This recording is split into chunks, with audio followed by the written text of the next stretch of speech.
welcome. Thank you guys so much for coming to this panel. I am definitely the humble moderator with this amazing group of folks in front of you. So what we're focusing on today is the whole journey and what resources you lean on to actually scale blended and personalized learning. And really, the big grounding here is not just filling your toolbox, but filling your toolbox with the right resources that match your instructional challenges and match the needs of your school and district. So I'm going to do just a really quick intro of who they are, and I'm going to let them introduce themselves as well, so that if you can connect with people who match your needs as well, because them themselves are toolboxes. I don't know. That was framed wrong. They are not tools. So first we have Nick. He's going to be looking at it from the software and measurement lens and how you can ensure alignment, not just from bringing in software, but making sure the schools understand how to implement and really how to look at that data and pull that data. We have Brian from Henry County, and he has a large district that is actually scaled to 41 of the 50 schools. So he's really looking at it from the lens of the conditions needed to scale this work and scale it well. We have Amy. She's from Cisco in Texas, a smaller rural district, but really thinking through, she went in 18 months, full 180. And so thinking through what are those buy-in points you need at all levels. Yeah, total 180. At all levels in order to ensure that successful implementation. And then Tanisha Dixon, she is kind of coming from started off as an educator, just really blending and personalizing her classroom, and now she's a leader of a new school and saying, so it worked in my classroom, what do I need? I feel like those would be your words, right? How do you actually move to that full school? And your instructional challenges are different there, and the tools you need are different there. I myself and Juliana Finegan, I'm a partner at the Learning Accelerator, and our mission and vision is to push blended and personalized learning at scale, and we really believe, I lead our human capacity, that in order to do that, we need to get resources to educators and leaders that are free and open for everyone to use. With that in mind, if you go to bit.ly/PL Toolbox, tried to make it as easy as possible since we don't have any slide deck up here. On bit.ly PL Toolbox, there's actually a link to our practices site, which has showcased a ton of the different resources that we probably won't have time today to go through from folks up here. We also have a Learning Commons link, which I like to say Learning Commons is kind of like Spotify and Pinterest together. So how can we not reinvent the wheel, but pull resources from multiple partners who have done this work and start building. You can build playlists and share them. And we actually built a playlist of resources from this panel. We went together last week and we're like, okay, what are some of the things that we think would be really meaningful about thinking through this work? And there's also links to actually a document from Henry County of she said, I'm just throwing out, this is what we're thinking right now. We actually haven't even started it yet, but here are some of the pillars that we're starting to think through in our next stages.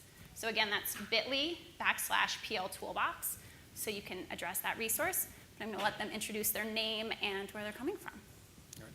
My name is Nick Gaehde. I'm the president of Lexia Learning, and so we are one of those tool providers, but more importantly, a partner to about 12,000 schools across the country now as they are implementing personalized and blended learning solutions. What we do is provide a platform to help students master their foundational literacy skills. We actually started back in 1984 and always focused on developing a personalized learning program to be used by educators in schools. And as you can imagine, back in 1984, it was a difficult challenge. It's a different challenge today.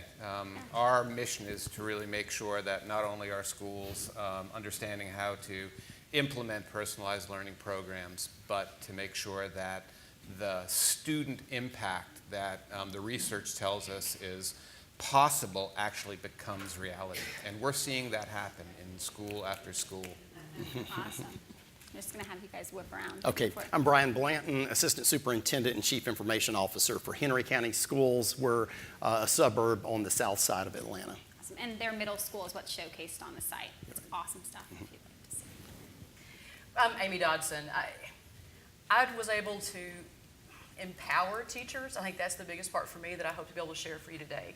We're a small school district. It was imperative that we rely on the human resources that we had, but be able to blow up an ultra-traditional model that was highly successful and convert that into meeting the needs of our students individually and where they are, and helping teachers and empowering teachers, helping them find their passion again, and then getting that buy-in that was so critical for us to make the shift that we have in 18 months and beginning to see that scale spread organically, and also to be able to sustain that long term by building the capacity within our own district, and then recruiting with teacher ed prep programs is something new that we're doing as well. So hopefully I can share some of that with you guys today. Hi, I'm Tanisha Dixon, and I feel like I was the 1984 of blended and personalized learning.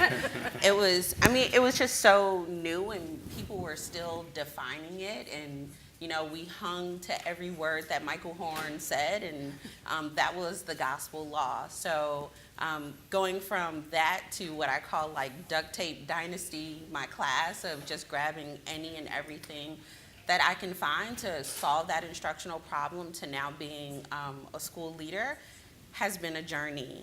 And so my hair is red because it's really gray underneath all of this. So, we're all friends here, so you will get the truth and nothing but the truth, so help me. So. And I like to say I found Tanisha, 5 years ago, I was visiting 50 schools across the U.S. and was told, oh, there's this awesome rock star teacher in D.C., and walked in, I was like, she is a rock star, and she can really share it in the real way of what are those challenges and needs we have. So feel free to definitely reach out to her with that. So I'm just going to jump in. Again, the push is, we started our conversation and we were like, okay, so what questions do you think you want to talk about? And everyone just kept saying, why? We can't just talk about the toolbox and talk about the tools and talk about the resources and talk about the needs without grounding it in, like, what was my instructional challenge and how am I leveraging technology to address that challenge and teach students better?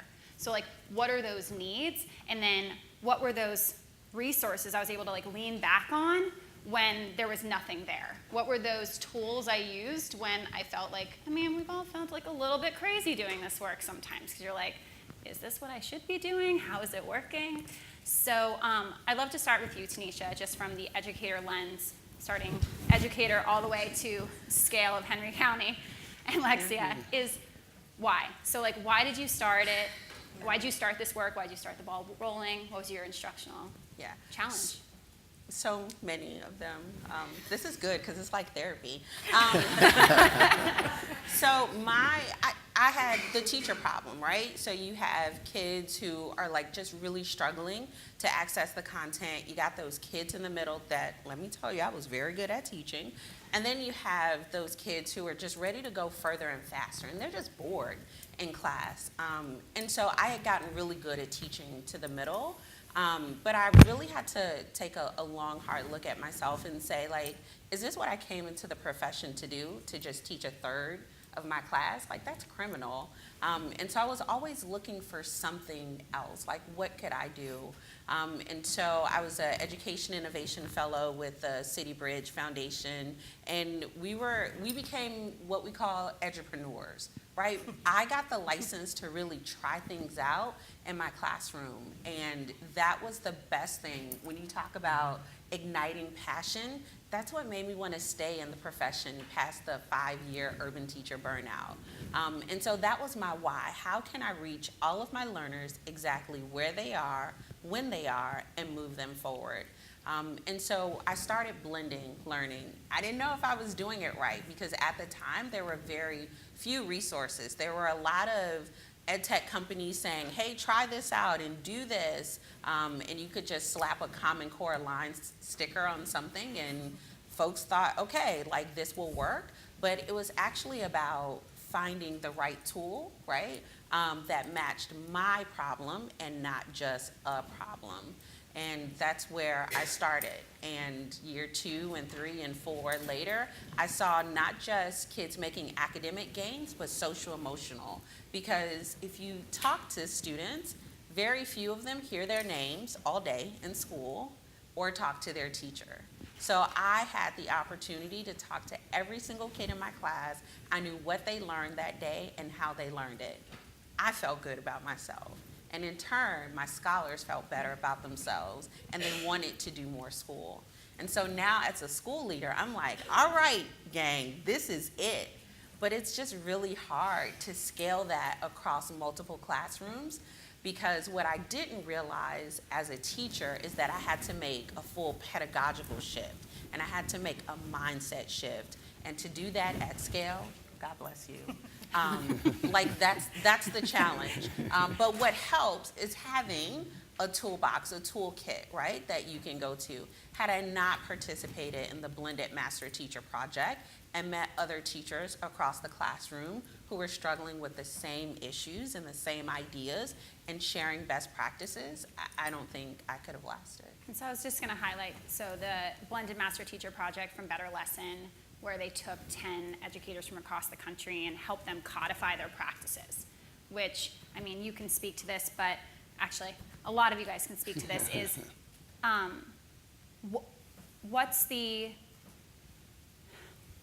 how does it help to actually think through those, core competencies and needs that you've been leaning on as resources that you may not have even, because you said there weren't that many resources at the beginning, right? There wasn't like, you Googled blended learning practices and like, you got like 5 definitions. And then they were like, and good luck. But what was the value in identifying the practices you had that then ended up being maybe resources to you as well? Because I know you identified those both with the Relay, GSC, Right. blended learning modules, and also with Master Teacher Project, and you guys with the TLA practices site. So I guess the question is, like, what is that value in identifying those resources to all of you guys, and how has it helped you to like lean on those? Well, I think it's just, it's so interesting to hear Tanisha's perspective, because as we were beginning our work, I watched Tanisha's videos, and I watched Juliana's videos. There are so many tools out there and things that can help, but for us, just as Tanisha had to define within herself as an instructor, what were the problems and what were the things she was trying to solve for her students, we took that and built upon it as a district and had to define as a district, okay, where do we see our gaps? Where do we see our points of need? Where are our students struggling? And it's the same things. If you're a teacher, if you're an educator, you know it. It's the same song, 47,000th verse. We know we're teaching to the middle, we're holding kids back, and we're pushing some kids too hard, too fast. And then the others in the middle learn how to play school. Mm-hmm. They learn how to play and just go with it. So instead of just, our perspective as a district, instead of just sitting back and accepting the mediocre, accepting we've got great state test scores, when we know that it's just bogus and doesn't really meet the need of our students, instead of resting on that, we just said, you know what, blow it up. Blow it up. It took a lot of courage from our district leadership to do that, from our superintendent and our school board to allow us to do that. But we had to define as a district, what are those points of need, and then to start to create and to build. And part of it was going out and looking at relay modules and reading a book. I saw somebody leaving the last session with blended disruptive education. I just laughed. I was like, read it. It's like marked up in 47 places in my office. But trying to get those things together to even define it as a district, what it was we were trying to accomplish. We had to get teachers on the bus with us, and that was talking to them about something they understood, but also having them define those things for us. And we created pillars within our district to guide everything. And it was about getting good resources. It was getting out to Better Lesson and getting those things so that we could have a common understanding to then build from. So having those resources and being able to go out and listen to other people was vital for us to frame it within our district, because we had to go from teacher to district to make that go. Awesome. And just to highlight, since we're building your toolbox, I'm just going to keep citing the tools that they're talking about. So the Relay, GSC, blended learning modules are all free on Canvas. Absolutely. So you can find those. Better Lesson, Master Teacher Project, again, everything they have built for that project are free and online. So I can add those to the bit.ly as well, so that everyone can kind of get those. But so I'm just going to keep going on the why. And I love, by the way, that we just somehow got it in the order of like Educator, small rural district, massive district, Lexia. it's like a perfect little spectrum right here. We were going boy-girl like a junior high. I know. I was going to say, I We were apparently going for it. infiltrated Yeah. the boy side. Yeah. So really, what is that why? So like, why blow up? And what were the tools that you decided at the beginning were needed to take those first steps? Why scale? I know a lot of times in districts, they're like, we're doing really well in these 2 schools, and like, why do we want to move to the other schools? What if it's not a success, you know?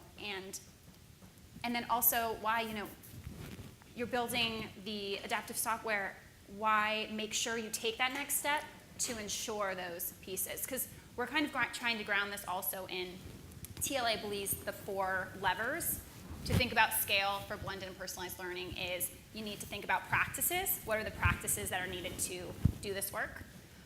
Human capital. Who are the humans that are needed to do this work, and how do you build buy-in there?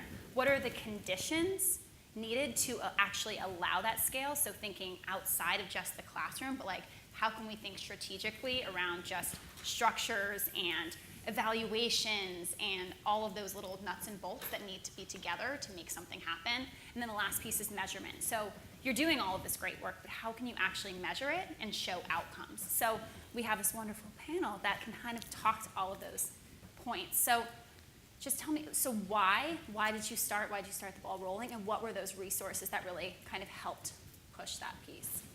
So for us, the why was that we had found ourselves in a place of exponential growth over, you know, the last 15 years. Our district had doubled in its size, as had a couple of the districts on the north side of Atlanta. So Atlanta was a growing market, and we became a different school district. And we had a fundamental belief that the traditional approach to learning and instruction was not adequate to meet the needs of our students for the world of life and work. And so, and we had a handful of schools that were excited and ready to go. Juliana mentioned one of those schools. And so we found ourselves in a place with some very willing partners who were raising their hands, who had all identified their North Star and were ready to go. But then we also recognized that if we were going to do this at scale, we really did have to have a few tools in our tool bag to be able to make that happen. We began this journey really going around the country, looking at school models that we thought would be to help inform, you know, our vision and what we would develop into our practice. And as we did that, one thing that really resonated is that we saw a lot of awesome out there, but in every case, whether those were NGLC schools or charter schools or traditional district schools that really had redesigned and transformed their practices, in every case, those schools had a North Star. And what was particularly interesting is that every school had a different North Star. And so how do you do that at scale? And so what we recognized is that also in all of these schools, there was a grassroots effort at the teacher level, really teacher and building leaders coming together behind something they were really passionate about, and that was transforming the student learning experience, however that looked. And so what we recognized is that we couldn't do this from a top-down district approach. This really had to be a bottom-up, grassroots school effort. And the way we chose to scale that is by providing a lot of school autonomy. And so to provide that school autonomy, then we developed a process that included a few things. One of those was a cohort approach. So we knew we couldn't do this, let everybody go all at once. We didn't have the funding to be able to support that. We had to rethink how we funded schools. And so we really developed an approach where we're taking 6 to 8 schools at a time and giving them a year and a half to really think deeply about student learning, about what they care about their own school culture and how this works within their school culture, and then to build really a transformation process by school. And so in order to do that, we really had to develop a process that they could walk through. And we began calling this school readiness, or school readiness criterion. But those criteria really turned into an application, a cohort application. And so that really stands as one of our kind of fundamental guiding documents, because then that becomes the school's strategic plan. That application process becomes the school's strategic plan. So we have information on what that cohort process and timeline looks like, all of that out on the site in the toolbox. But that application really is more than just about vision and a plan. And it also, in fact, the most heavily weighted element of that application process is really about enthusiasm and support in the building for a transformation, because we know it doesn't happen without that. If our teachers aren't ready and excited and on board, if this is a top-down approach, it's just not going to work. We also developed a redesigned process, so they have the application and the strategic plan, but we walked them through a pretty intensive process that provides both internal and external supports. One of those was Jeff Sang with Building Blocks, who helped us kind of walk through school by school, cohort by cohort through that process. And that redesign process is, we have created a slide deck that we walk schools through. And that slide deck is also, a part of our tools and something that we've also shared out with you guys. To provide autonomy in a large district is difficult. And so we really had to define what things would be loose and what things would be tight.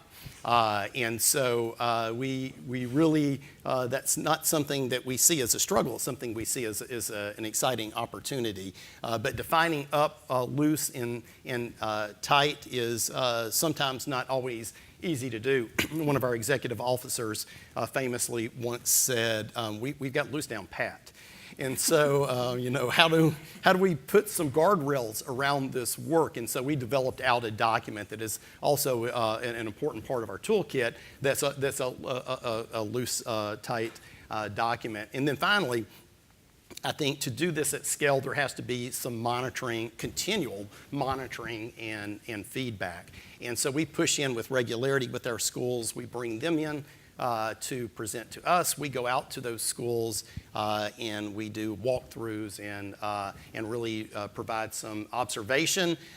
We try for that not to be evaluative, so really we look at observing and reflecting on that observation with those school leaders. We've developed out a pretty comprehensive rubric that has 6 domains in there, and within those domains are criteria around those things that we care the most about. Again, those guardrails, and we really kind of look at that observation. What do we see on that particular day within the context of that rubric? It's colored in different colors, so we generally refer to that as the rainbow rubric, but the rainbow rubric is something that we also see. So really, the cohort application, very important to us. Some guidance for schools through our slide deck, our loose tight documentation, and then our personalized learning rubric are really those core elements of support in our toolkit. That's awesome. I just saw some laughing over here when they were talking about loose and tight. Like, it's, Well, I just find it ironic. I mean, what you just described on a massive scale is exactly what we did in one district for our schools. I mean, to take the loose tight, it's the teacher autonomy. You talk about school autonomy, we talk about teacher autonomy. These are professional educators. They're passionate about what they do. We're unleashing them to do that. So we're giving them the freedom to choose the software and to blended is not a one-size-fits-all for the student, nor is it for the teacher, and that's got to be remembered. We've got to emphasize that to teachers and squash those misconceptions that it's a cookie cutter and has to fit. And we didn't want to do that as a district. We gave the tight and loose. Here are the pillars. Here's data-driven instruction and the student engagement and personalized learning and rigor. Here are the 4 things that we expect to see, maybe in little pieces. You eat the elephant one bite at a time. You don't have to do it all at once, because this is hard work and heavy lifting. But to do that and put that within a district perspective and have those teachers have the loose tight and then to move from there. I just find it ironic. This is exactly the same thing that we did on our perspective as well, to get it out to the teachers. From the cohort, we can't do it all at once, so we're rolling out in small groups. Here's 4 teachers. Now I've got 20 teachers in, and so we had to do that to not lose human capital. For us, we have teachers in the average serving our district for more than 20 years of service. This year, from pre-K to 8th grade, I have exactly 2 open positions, 2. And that's a lot. I mean, our elementary principal's freaking out. She has to find 2 people. We don't have turnover. I know, we don't have turnover. And so we had to make sure that our teachers were on board with us, that we were moving them and leveraging what they were good at, and how their experience can impact students. But I find it just absolutely ironic that it's the same pattern from a big district to a small district, for talking about schools to talking about teachers and how this works. So I love it. Yeah, and even talking about teachers, right? I think we get into like, oh, it's the tech and what's the tool and give me the thing that will fix it. And we forget that there are people involved, and just the human capacity part of it, and the emotional toll, right? Absolutely. Because you had teachers who had been teaching for 15 years. I had to have a tissue budget. Yeah. I get a phone call from a teacher next door. Dodson, you got to come down here. Irby's balling again. I mean, it's just, it's heavy lifting. It is a heavy lift. It is a shift. I always joke that I'm going to call the College of Education where I got my degree and request a refund, because no one taught me how to do this. And kids are changing, the world is changing, and the profession has to change. Yet we are trying to teach the leaders, right, and prepare them for jobs that don't exist in a factory model that was created probably since Thomas Jefferson. Like, we can't do that anymore, and it's really hard. And shameless plug, Stone Soup Films actually did Breakthrough. It's a documentary on going through this change, and you get to see 3 normal everyday people, me included, go through this, and people say like I can see how you physically change, because it is such hard work if you're doing it alone, right? You also have to develop a team. Like, that's, I couldn't drop like a team of people into the toolbox, but that's so very important that the people who are driving this work and doing this work, they can't go into it alone. It's definitely like a team. Pick up the phone. I mean, in your toolbox, have the numbers, have the faces that you see on a video, and reach out to them. I mean, we need to help each other. The only way to get through it is together. I had left my first cohort of teachers went from like this and tears, and I had to be a constant cheerleader and a sounding board and all that, to as we moved into year 2 this past year, and I brought in 8 new teachers, and they came in and they were doing that. They were like this, and they came in, no lie, with one of them came with 2 4-inch binders and 2 or 3 pens, and she's sitting there because she's ready for the last little bit of prep before the training, before the school started.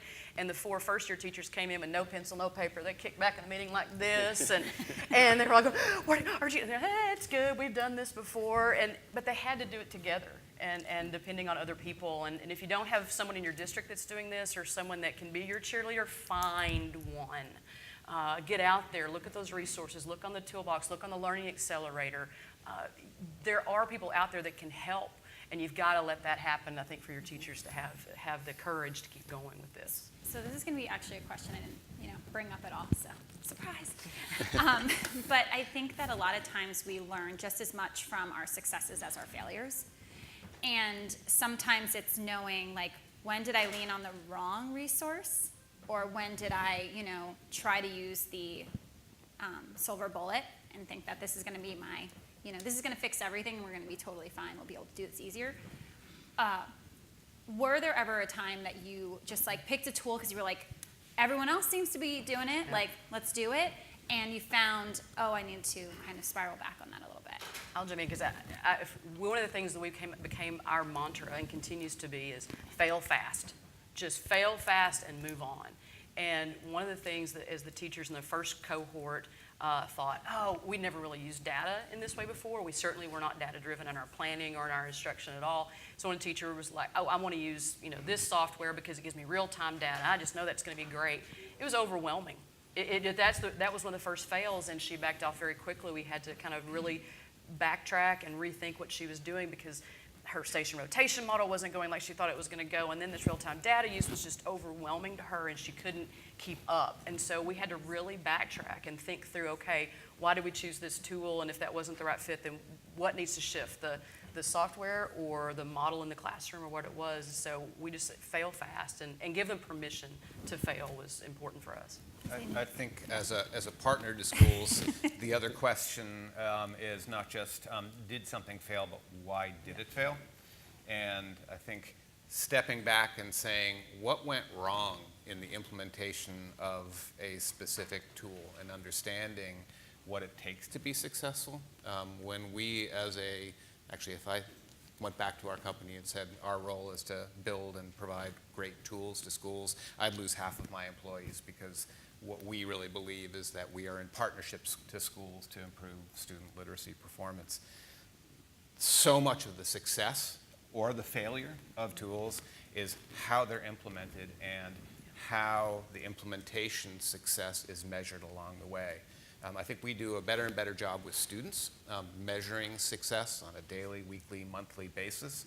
I don't think we do a great job yet on the educator side. And there's such an important equation there of understanding, what is working, what isn't working, where isn't it, and why. One of my great mentors was Joe Torgerson, one of the greats in the world of literacy, and he had a very simple statement. That was, what gets inspected gets respected.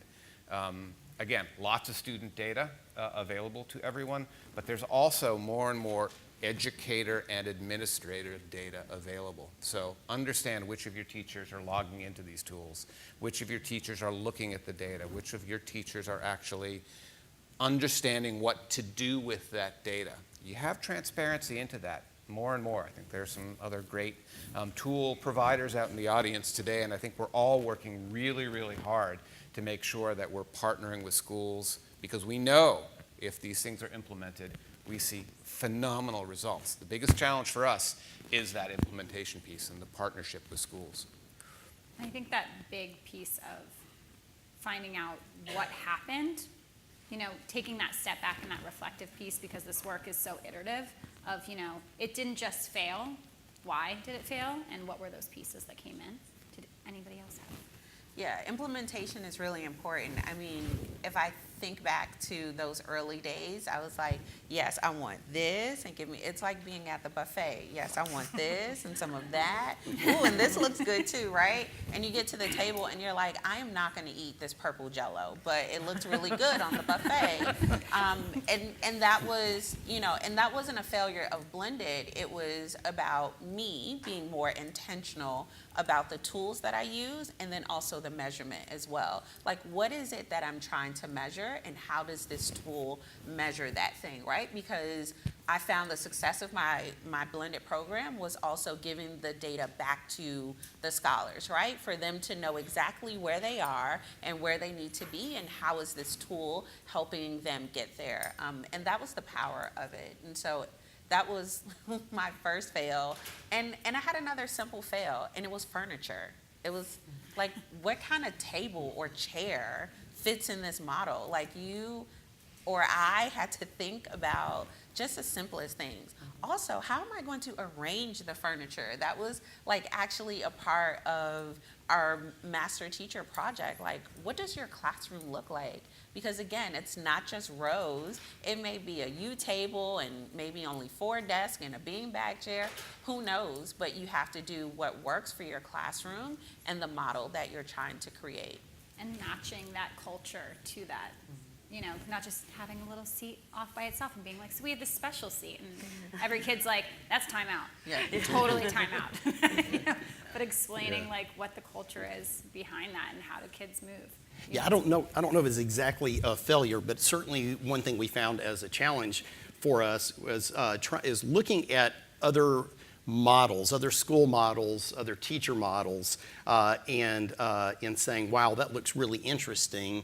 We'll see if that works, when really it wasn't the problem we were solving for in a particular school. So what we saw early in the process is that a school or two would develop a model, and other schools would kind of gravitate toward that. And then after some instructional practice, back up and say, well, this just isn't working. And it wasn't working because the model didn't fit the need. And so, in convincing folks that we really did mean it when we said your school has the autonomy to rethink what learning looks like, to solve your instructional needs that are specific to your students and your teachers in your building. And so just knowing that it is very important to have a strong network of other folks, but what we're doing by connecting with other folks is informing our own practice, not adopting specific models that might look particularly interesting. We also hugged the blended book a bit. That helped provide some guidance early on, but I had the privilege of helping found a school that was mentioned in it, so we proudly have those all over the school district. Signed copies. That's right. Everywhere. I think so much of this has to do with education and education of teachers and staff, but even more than that, educating our students why we are doing what we are doing. And not assuming that they understand why things are changing. And that holds true for communities, parents, school board members. This is big change, and making sure everyone understands and has transparency into that change, I think, is important for these models really to have the kind of impact that they can. And to sustain. And to sustain. Absolutely. Yeah. And I think so. I've got one more mini question, and I'm going to let the folks ask a few questions as well. This may not be a mini question. I'm going to try. But you kind of alluded to this, of the idea, not only shifting, obviously practice in the classroom, but how you're approaching, professional development and how that's different too, because a lot of times we're used to getting sit and get, right? So how was that kind of a part of your journey as well, just rethinking that piece? Here's a can of worms. Go for it. Well,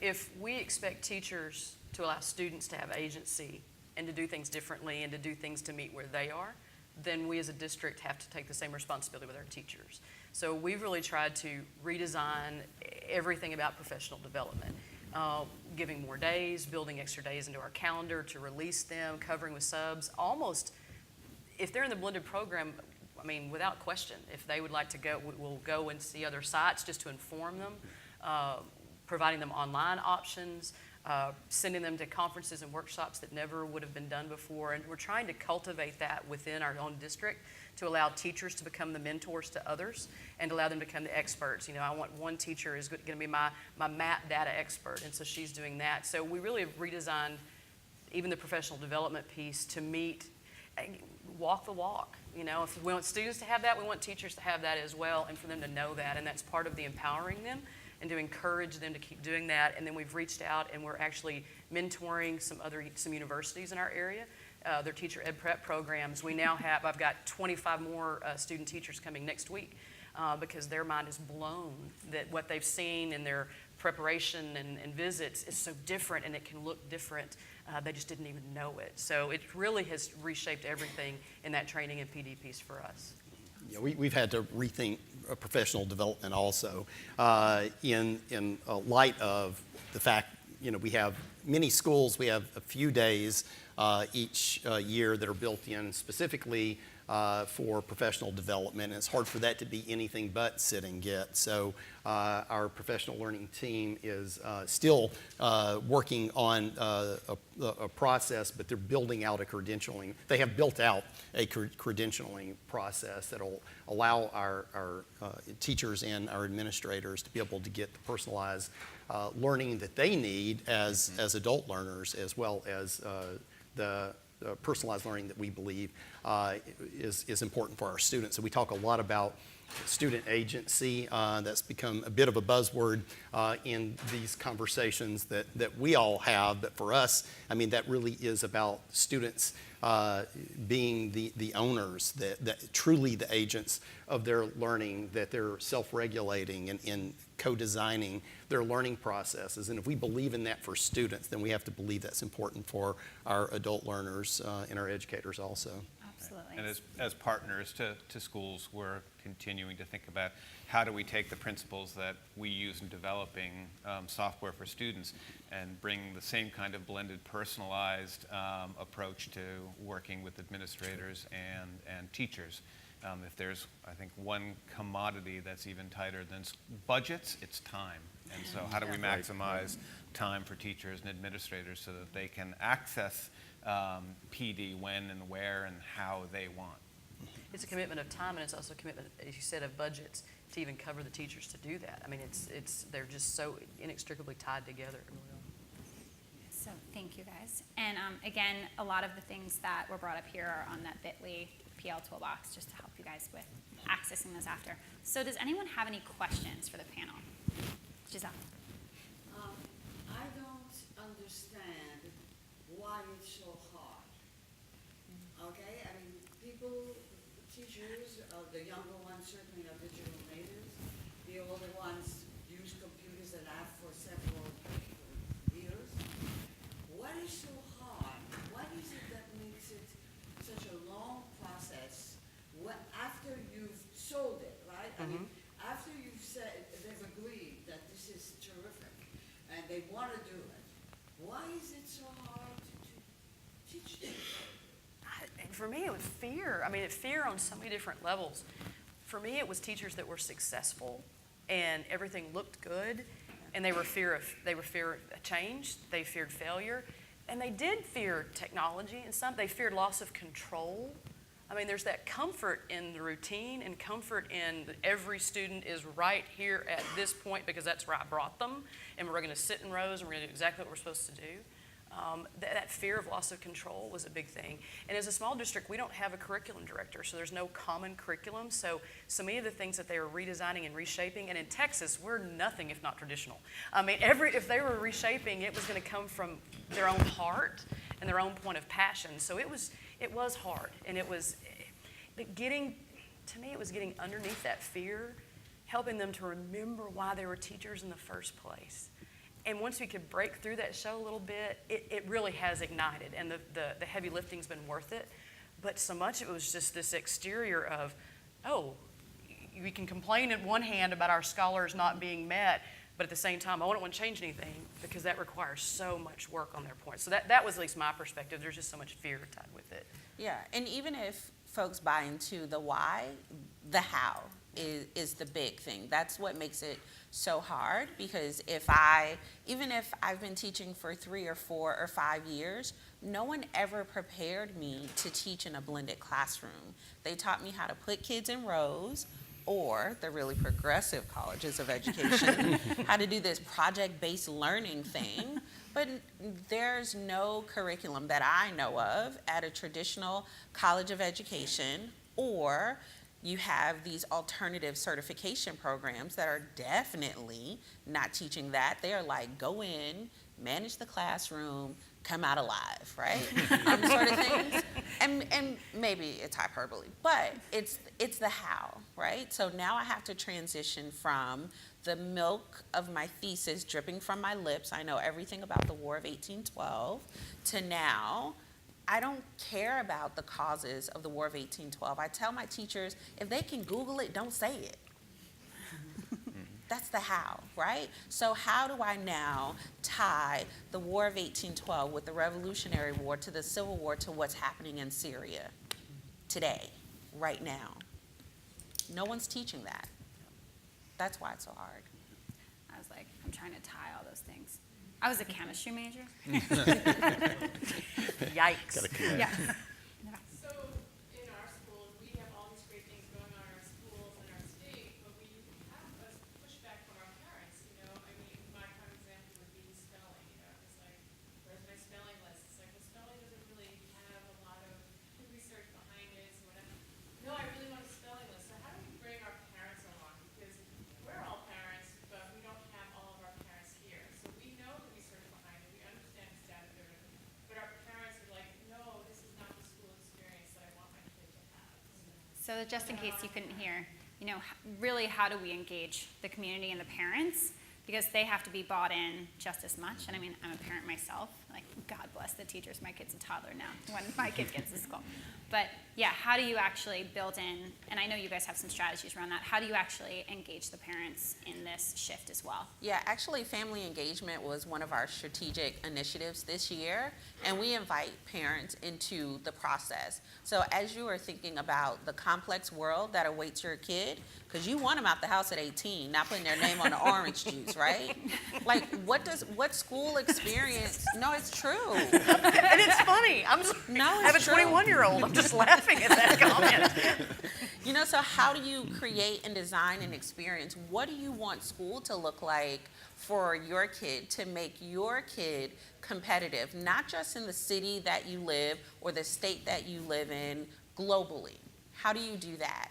And as they start, like we went through a design process with our parents and they had some wild, far out ideas that cost a lot of money. We were like, okay, so now backwards mapping from that, this is the school that we need to create and we can't do it without you. So it doesn't look like the traditional spelling list. It doesn't look like the cursive lesson.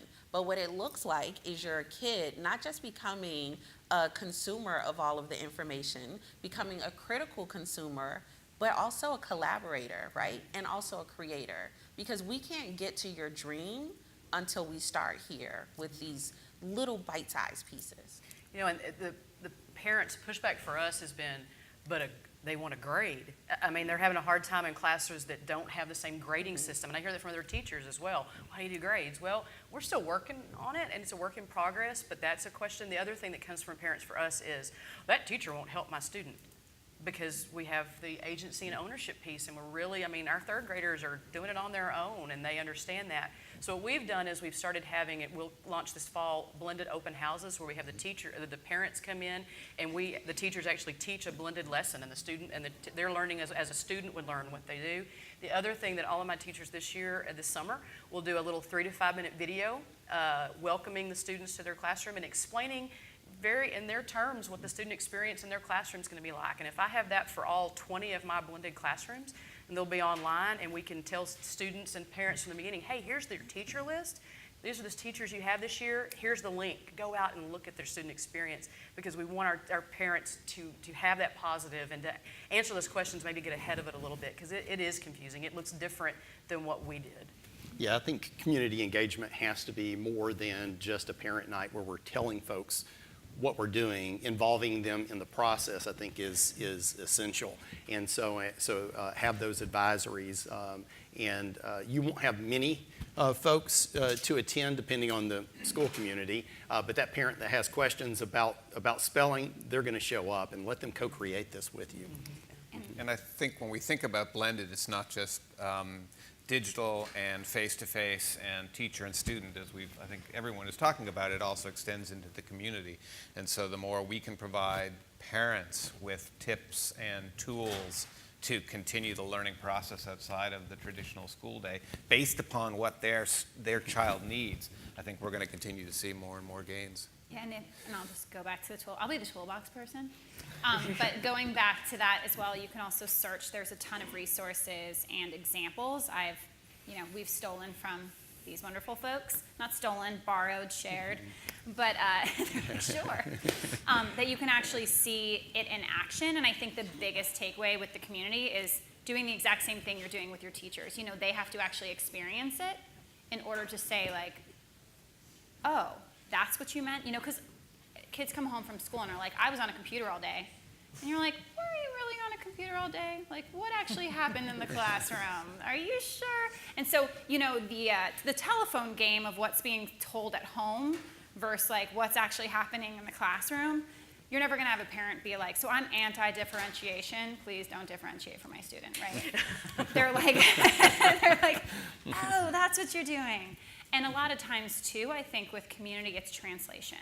When we're saying blended and personalized learning, they're like, huh? So I usually use like differentiated, scaffolded, hitting your students where they're at to make sure that they are able to have the opportunities to be as successful as possible.